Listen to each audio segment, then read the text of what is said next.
This is Daniel Espin. I'm here at the Estevan Royal Canadian Legion with Craig Bird, the curator of the Southeast Military Museum. Last year for the 11 Days of Remembrance, we had some pretty big items that we were able to highlight. That was at the Southeast Military Museum. And we have some smaller items to feature that maybe don't get as much attention.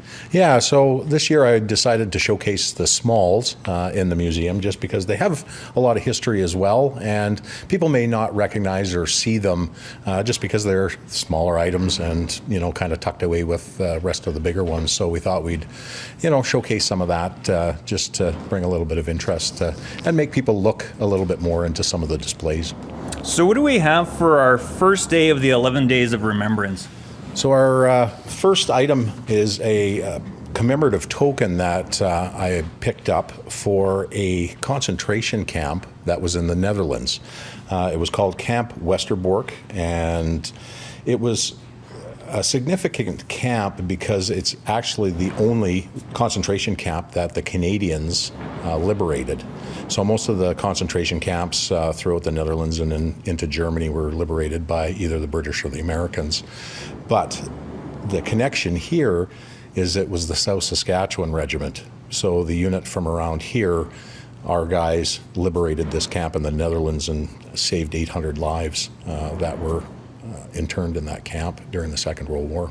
So when would this token be handed out, like post-liberation, or how did that work? Yeah, so in 1995 it was the 50th anniversary of the liberation of that camp. So there was a lot of Second World War veterans that were still alive, and a lot of the people that were interred that actually survived being in that camp, and they were brought together, and there was a big celebration about the liberation and rescue from that camp. So they made a commemorative token, and they gave it out to the veterans and the survivors, to commemorate that 50th anniversary. So not a whole lot of them around, and it was just kind of nice to be able to find it, and then to find out that the South Saskatchewan Regiment was one of the units that liberated it was fantastic.